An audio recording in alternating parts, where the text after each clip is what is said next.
Hello, everyone, and welcome to this first episode of Rainbow Talks here at the University of Missouri St. Louis, at least virtually.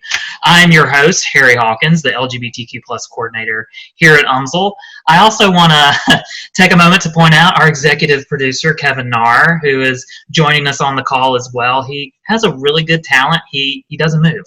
He's just going to stay still like that this entire time. It's a cool talent that he has. Just watch.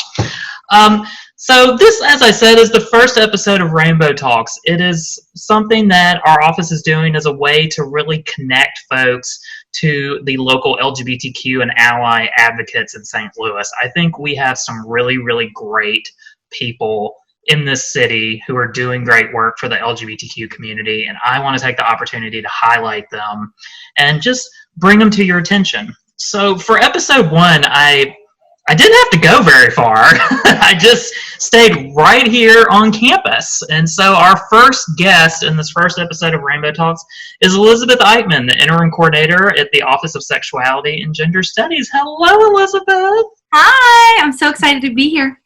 Yes, this is great. I mean, it's different. I don't think we anticipated this No. in capacity. And before we go any further, first PSA: do not inject yourself with Clorox. That's I just feel like we have to cover that before we go any bit further. So before we begin, Elizabeth, I mean, how have you been holding up during this crazy time? Well, it has been crazy. Transitioning my courses online was an adventure, I would say. I think I've been sheltering in place for a little over a month now, and which kind of feels surreal to say, because the time has actually gone by quickly. Yeah. I mean, I don't know if you feel the same way, but I think it's gone by kind of fast. Yeah, when I heard someone say that it's been 4 going on 5 weeks now, I was just like, whoa, I've really been in my apartment a long time. Yeah. Yeah. So, I mean, what are some self-care things that you've been doing during this time? Sleeping a lot. Sleep. I quit using an alarm, so that's kind of fun. And I've been waking up. I haven't missed a meeting yet, so I know. Yeah, tomorrow's Saturday, so we're good. Yeah. But next week, I'll miss all of my meetings because I said that today. So I quit using an alarm, so that's been really nice, actually, just like waking up whenever, which I never used to do. Yeah. Sleeping a lot, watching a lot of TV, going outside in the afternoon, and I think 2 days ago I laid a blanket out in my side yard and I took a nap in the yard, and that laid out with my dog, and that was weird. I never do that, but it was really nice. Yeah. I mean, we're reverting back to nature. I live in the middle of downtown, so for me, I just get to go out on my balcony, and that's about the extent of nature that I'm getting. I mean, I guess occasionally a pigeon flies over or something, but yeah, I mean, it's good though. I think that's been the thing that's been nice, people that have yards and people that have area or backyards even, you can go outside, chill, and really enjoy it. And the weather's great right now, Yes, thankfully. It was kind of cold the first couple weeks we were staying at home, and then raining. But we seem to be moving past that, so that was good. But I was weirdly productive in those early weeks, and I do think that the rain kind of had something to do with it, because you couldn't go outside. Yeah.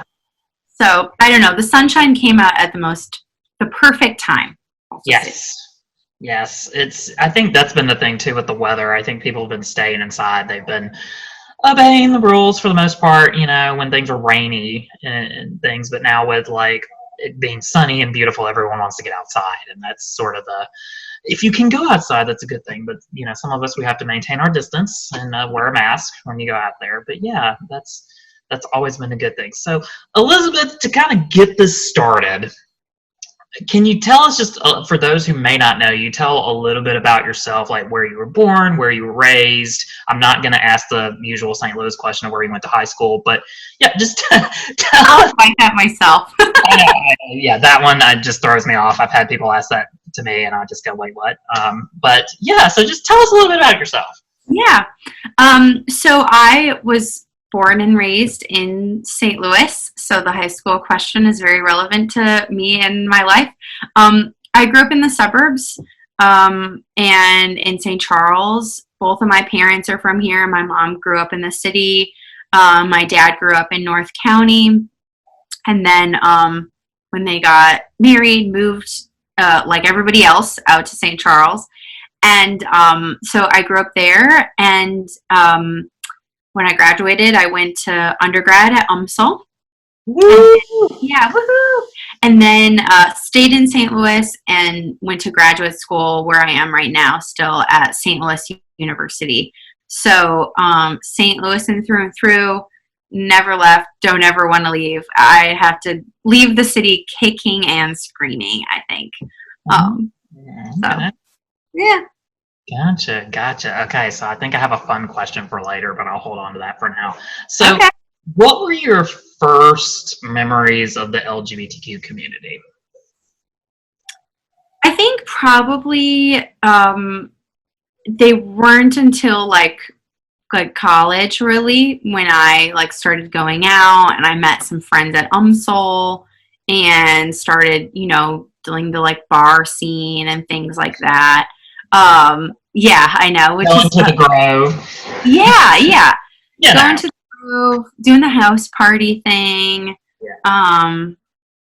Stuff like that. So I think actually my earliest memories of doing like really like queer centered things and participating in them has happened more as an adult in public spaces. But then I also have a friend group we're a very tight knit group of friends, intensely tight, and we all do a lot of things that we do together, and we have a lot of like gatherings at each other's homes.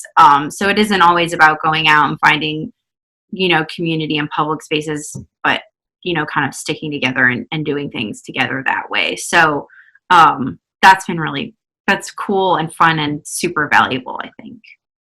Mm-hmm. Are y'all keeping connected like during this time?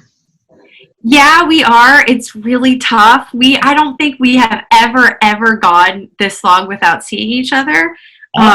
So we've done some like Zoom Jackbox parties. Yeah. We did. Some of us have the little Nintendo Switch, and so we had like Mario Kart tournaments. That's fun. Once it's safe, we're really looking forward to like having a yard party where we all sit 6 feet apart, bring our own chair, and something like that. So yeah, we are staying connected.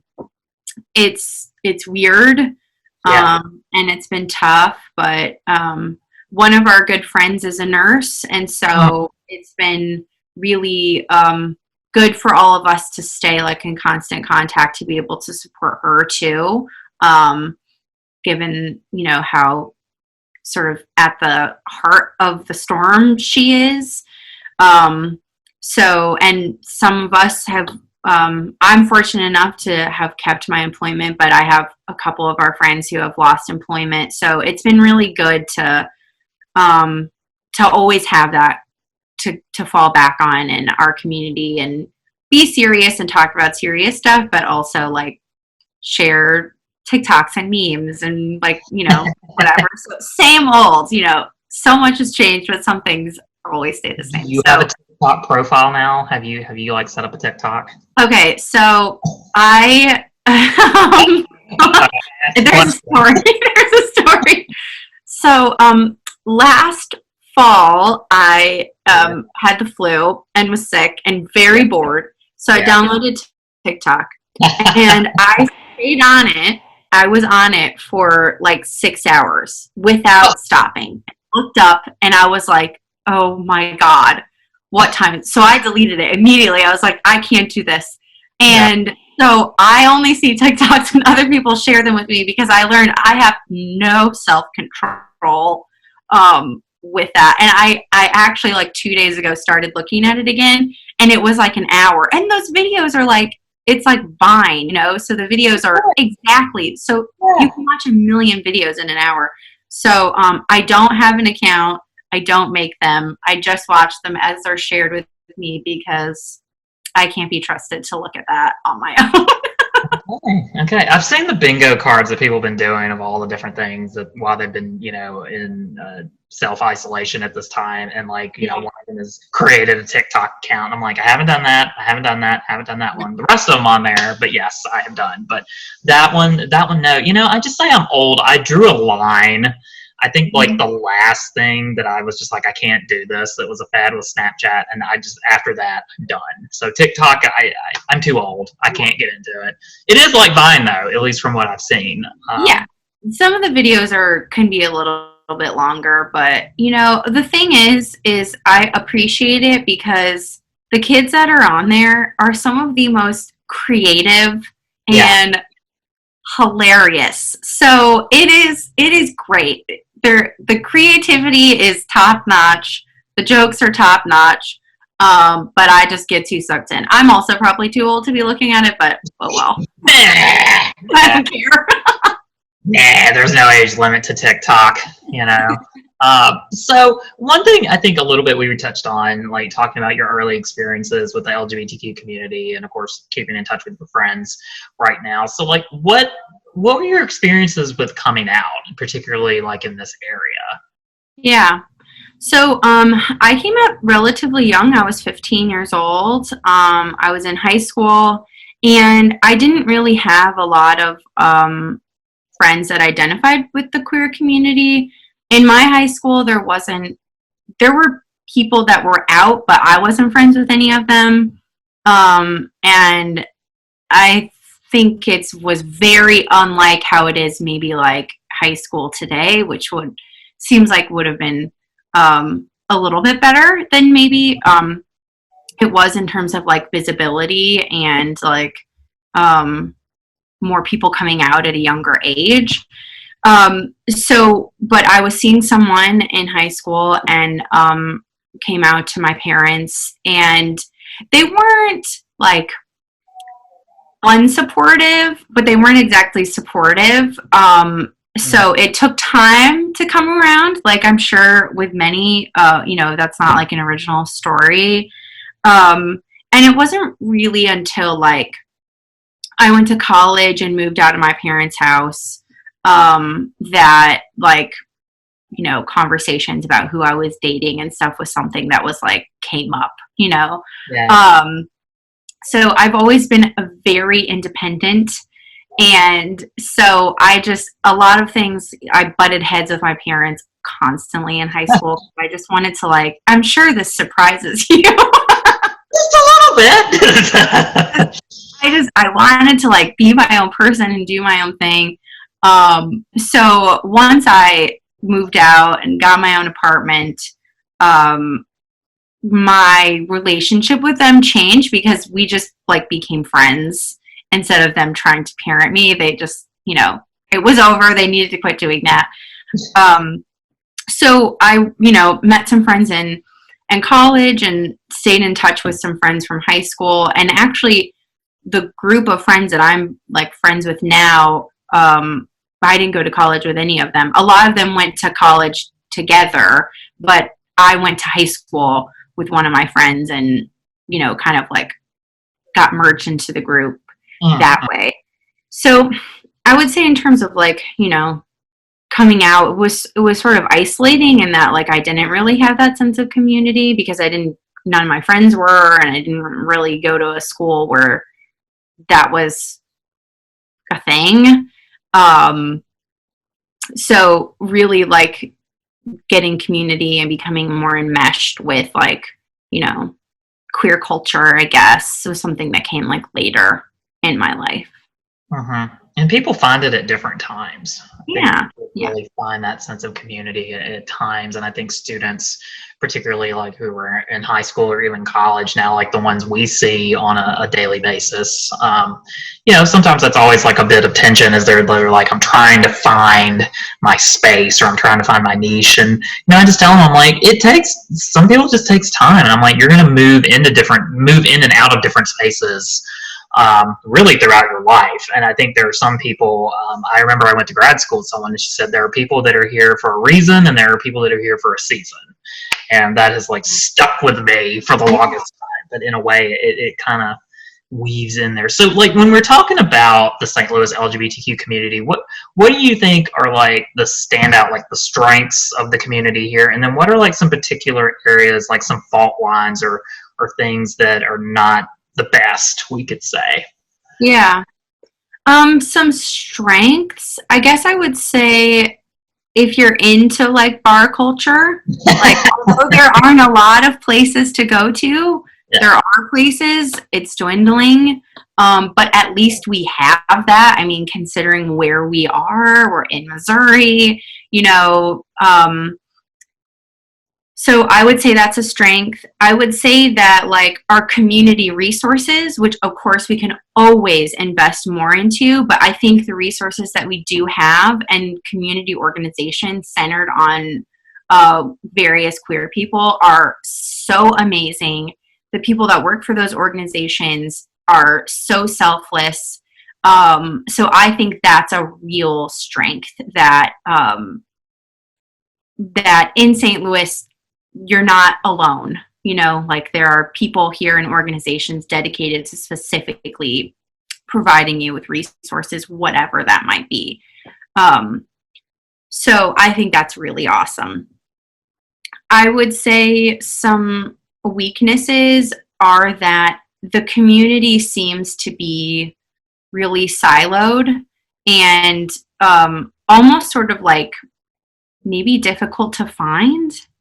Like if you're not really into like meeting people at bars, like other than going to these few community groups, you know, like where do you go to meet other queer people, you know? But that's also like, I think something that's really difficult as an adult, just like making friends, which is really weird to say, but it's true. It's hard to make friends as an adult. So it seems like the community is like really siloed, and that once you find it and you get into it, it's great or can be great. But it's not maybe as like visible as, so for someone like say who just moved here, I imagine it would be difficult. Me, I've been here my whole life. I know, you know, where things are in the city. Most of my friends grew up here. So we've all kind of stuck together. But for people who aren't from here or didn't go to school here, or maybe were here and left and came back, I imagine it would be more difficult just given how tight-knit like individual groups are in the community. And then, you know, so of course, like we can always be more visible. So I think that's something that would be great if we were. And if we had other queer-centered spaces that weren't necessarily bars. I know we have places like bookstores and stuff, which is also great. But, you know, thinking about like restaurants and cafes that used to exist in the city, and they just don't anymore. Or if they do, I don't know where they are. You know, I can think of a couple, but like they're spread out. Which I guess leads me to another thought in that like we really don't have like a gayborhood outside of the Grove, really. But even then that's like corporate, their bars, it becomes less and less queer every single time I go there. Just because of all the different restaurants and the apartments and stuff moving in. And I don't know that I would consider the Grove to have ever been like a true gayborhood, because I feel like the definition of a gayborhood is like live, work, play in one space, right? And it was never like that in the way that like the Central West End was in the 80s. Of course, I was never there in the 80s, but like what I've heard about it. What we heard, So, you know, I think maybe if St. Louis had a space like that, like a true gayborhood in the sense where the community could come together and live in the same space, and there'd be opportunities for employment and entertainment and play, not just bars, but other kinds of spaces, I think that would be so cool. And maybe we will have that again one day. I don't know, but I don't know. Some might also argue that that isn't what we need. Instead of, one centered space, like maybe it is better that we're integrated into all these different neighborhoods. I don't know. I don't know. I feel like there's some good urban planning research that has to be out there that yes, maybe need to read up on in the future. So looking and talking about like education a little bit. So like, as we know, you're in higher education as, the interim coordinator of gender studies. So what's your journey through higher education been like? And then how did you arrive at your doctoral program that you're in now? Yeah. So, I actually came to UMSL as a nursing major, and did not know that. Okay. I did, as a nursing major, and I had taken like some anatomy and chemistry classes in high school. I didn't particularly enjoy them. I did okay. I'm not going to say I was good at it, but I did okay. So I'm like, okay, I'm interested in this is what I'm going to do. I started at UMSL. I got all the way through the coursework up to the point of going into clinicals, and I got the little paper in the mail that was like, sign your name to start clinicals. And I was like, oh, I don't think so. And I wasn't really enjoying school. Like, I love school. Obviously, you have to love school to be able to want to, right? Yeah. And be like a little bit unhinged to want to do something like that. Yeah. So I hadn't been enjoying school. I was doing okay. I knew that it couldn't be like, it wasn't the university. So it occurred to me that like, oh, maybe I'm not enjoying it because I'm not enjoying these classes. I don't actually enjoy chemistry. I don't actually enjoy biology. And I had a mentor at the honors college who was like, basically like, why are you a nursing major? Like, what are you doing? Yes, basically, what are you doing? And so I ended up not signing my clinicals paper, like ran to my advisor and was like, we got to get out of here. I got to do something else. And I switched my major to English, very lucrative career. Very funny, let me tell you. Yes. And instantly, like, my life was changed. It was so much better. I was enjoying my classes again. And so I graduated with the bachelor's degree in English and a certificate in gender studies, and ended up finding, also through my mentor at the honors college, American Studies, which is the field that I'm in now. So American Studies is an interdisciplinary field of study where basically anything to do with American history and culture, even like transnational stuff. So looking outward and its relationship with the United States is under the umbrella of this discipline. So SLU is the only school in the area that has a PhD program in that. Knew I didn't want to leave St. Louis. So luckily I got in. I don't really know what I would have done if I didn't. So went there, got my master's degree in 2016, and have been working on my PhD ever since. And I'm writing a dissertation on St. Louis, which is such a shock, I'm sure. And specifically photography. So I study visual images, and I'm looking at the ways in which photography in the 19th century was used to help construct ideologies around race and gender. And other other differences, and cultural othering and things like that still persist even today. So the way in which photography participated in that, or was used to justify difference, basically. So it really is. I came to UMSL with one plan and gave it my all for 2 years, and was like, no, but I had amazing mentorship. And so Rob Wilson is the professor in the honors college who really made me realize that like nursing wasn't what I was meant to do, was called to do. And he always says that he ruined my life, and it's true, he did, but in the best way. We can look at it in a different way, maybe. But thanks. So, like, do you think that being an LGBTQ activist influences your academic work, and do you think that like academic work is inherently activist? Because there's some people that think they're very separate. Yeah. I think that my identity absolutely informs the work that I do. The certainly the research that I'm interested in, thinking about hierarchies of difference, like constantly, like that's definitely informed by my life experience. But I also think it like really importantly informs my teaching. So even though like I don't always like necessarily come out to my students like at the beginning of the semester or whatever, which is a debate. Some people do and some people don't. Yeah. And I'd be interested to hear what you think about that as a teacher. If we can spin the interview around.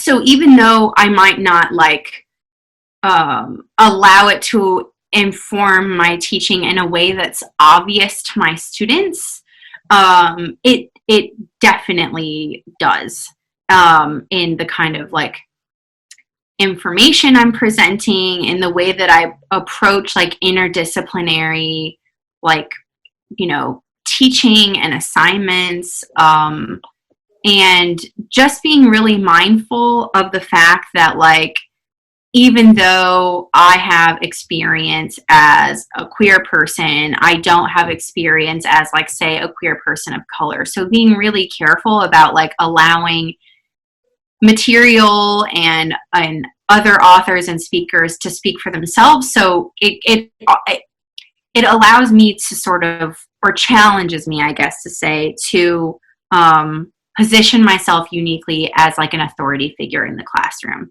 So to be cognizant of the fact that like they don't know everything about my personal life, and yet I can still speak from experience on some level, and others I just can't. And that's okay, but it doesn't mean that like we can't talk about it. And that's what I always, especially teaching gender studies classes, a lot of students always say like, well, I'm not whatever, so I can't talk about this. And, helping break that down a little bit is really powerful, because just because you don't identify with a certain community doesn't mean you can't study it or talk about it. There is a line between like speaking for the community and, investing yourself in listening to their voices instead. But so I would say that it has definitely informed my research and my teaching. And in terms of like the activist bent,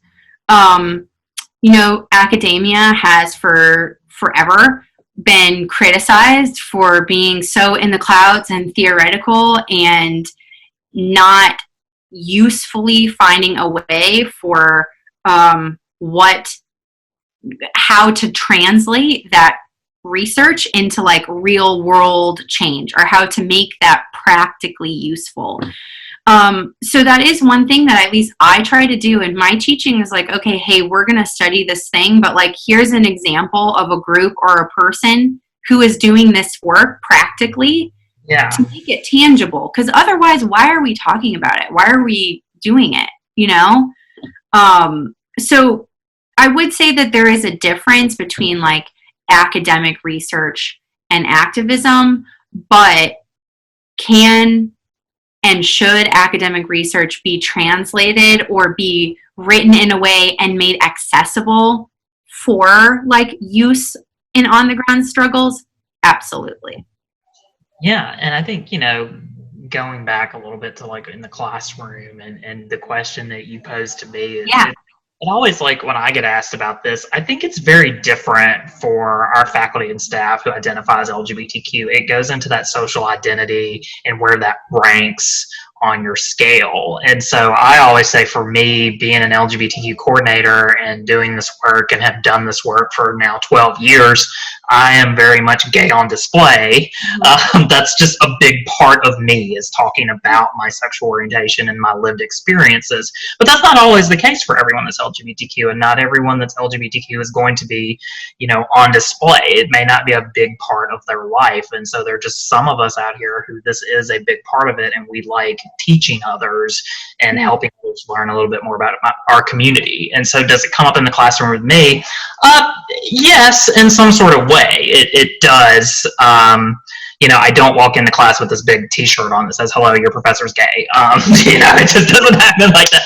But it does in some sort of way. And I think about it, and you may think this way too, Elizabeth, is like, as professors from, underrepresented minorities in this country, when we are visible, sometimes that we could have a student or students in our class who are also part of that community, and to see themselves represented in academia is huge. It's a huge thing, and it goes into their success as a student. And that's a whole nother talk on another channel that you can jump on to talk about student success. Well, I mean, it's true though, and it is something I struggle with.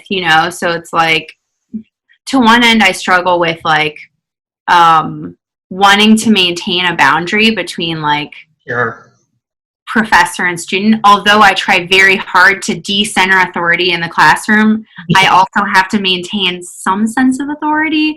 And being a woman and being young and not having the doctor in front of my name, I feel like are already things that sort of like challenge that. Minus 50 points, right? So it is, but on the flip side, like you're saying, being a possibility model is so important, and it's so powerful. So it's totally valid. It is. It's something I struggle with, and I go back and forth all the time. I don't know what the solution is.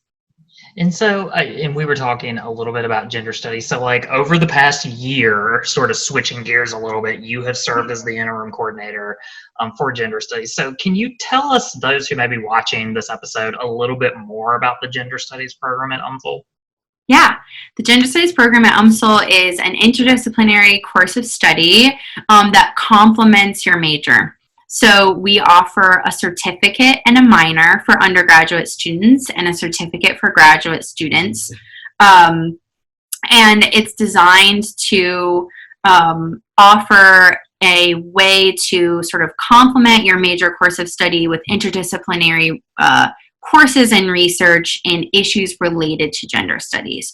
So all of our classes are cross-listed, meaning it could potentially be easy for you to earn the certificate or the minor, and that will work with your major program of study. And a lot of our courses, maybe say if you're a social work student, are cross-listed with gender studies, you can get credit for both your major and your minor or certificate. Are you saying I could be an international business student and take gender studies classes? Yes, you can be any kind of student. So you don't, even though gender studies is part of the College of Arts and Sciences, you do not have to be a College of Arts and Sciences student to pursue the minor or certificate.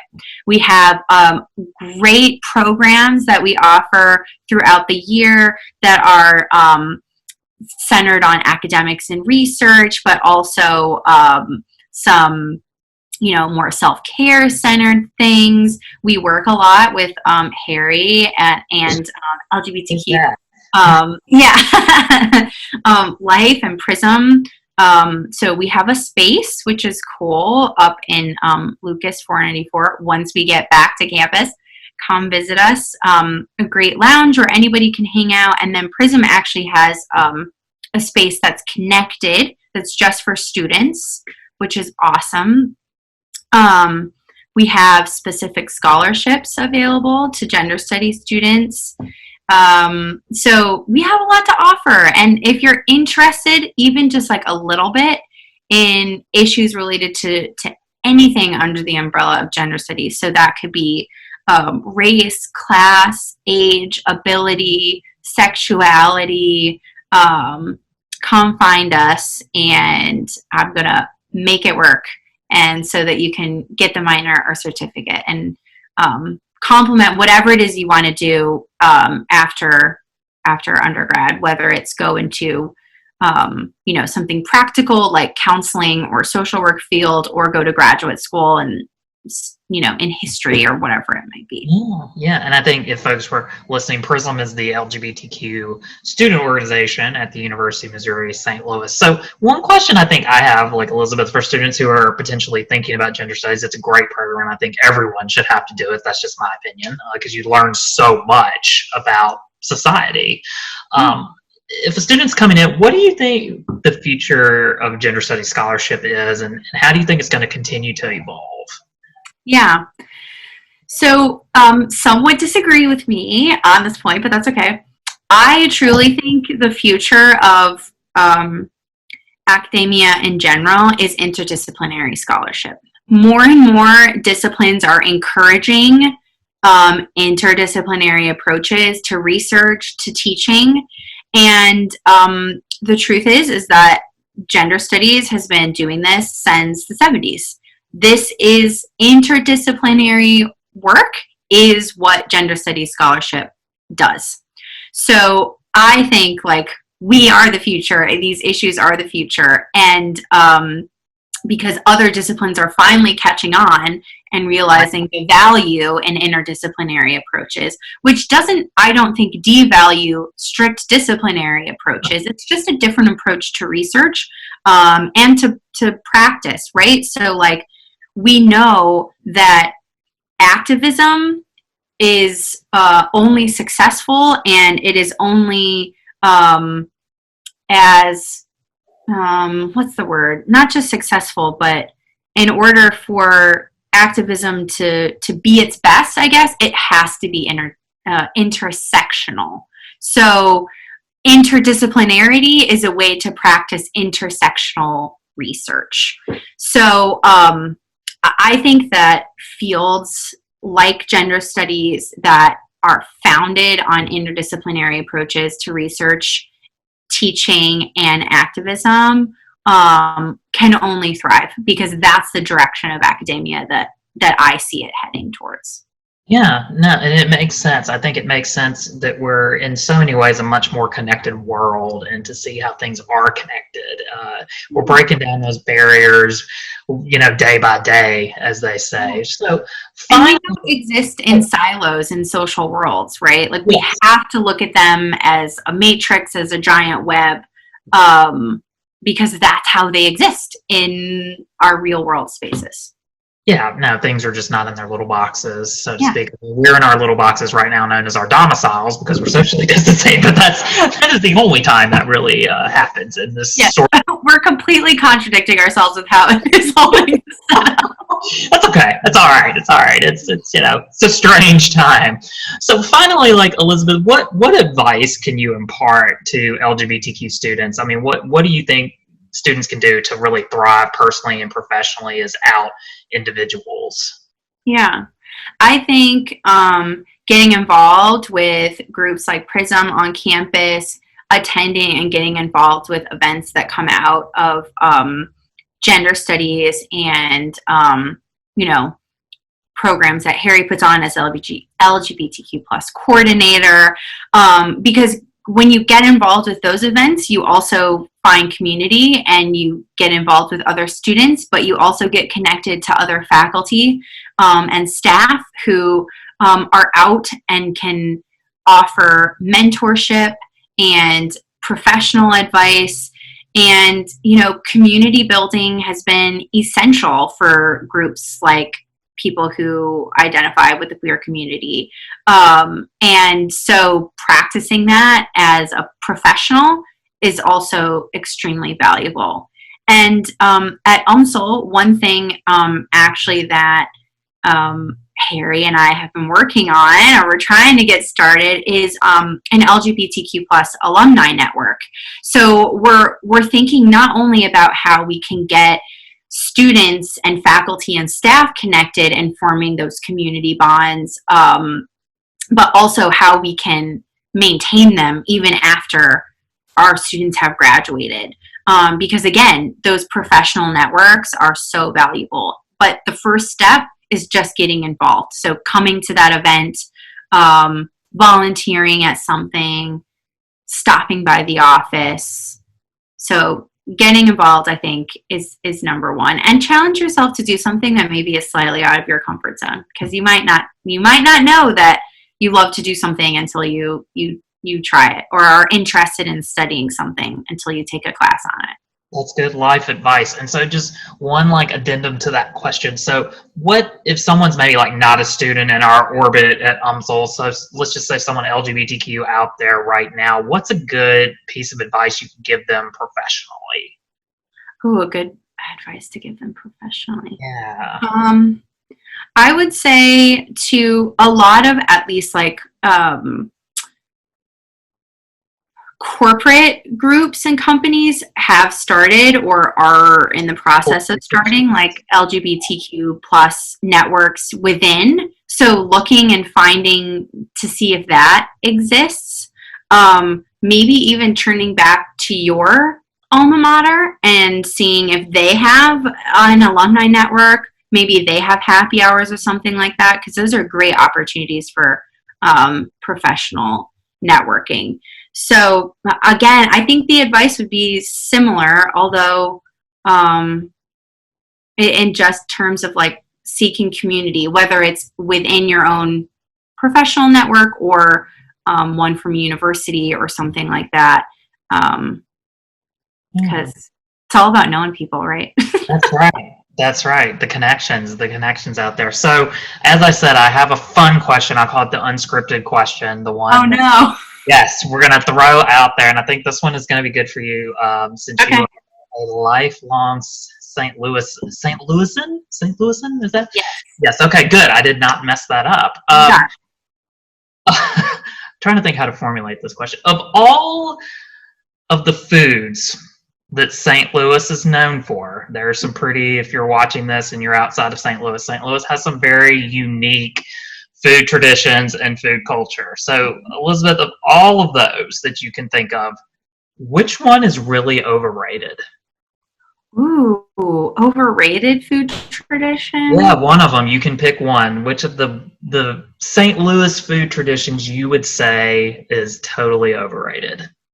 I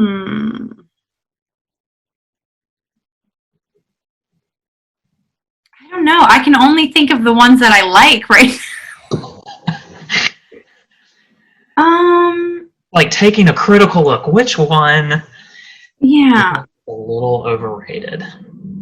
I mean, I don't know. I might have to like revoke my St. Louis citizenship for saying this, but I would say like eating food at the ballpark. The ballpark food? Yeah, because look, I love St. Louis style pizza, so you're not going to get me to say anything about that. I love toasted raviolis. I love beer. So, and really, like, just the baseball experience in general. Yeah. It's kind of okay. All right, that's sacrilegious, even though we're not playing baseball right now, but that is sacrilegious. Exactly. You know, I was thinking the other day, I was like, I don't watch sports really. I'm not really into it.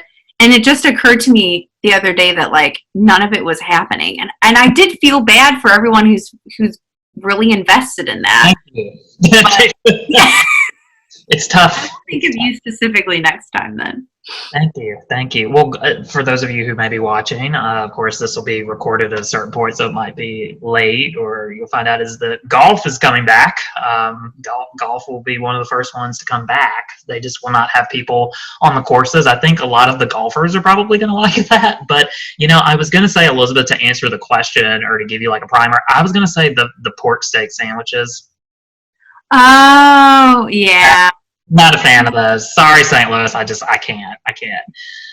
The pizzas, the jury's still out on that one for me. You know, yeah. I can only say so much. I'm not from here, so. Yeah, exactly. Tread lightly. That's right.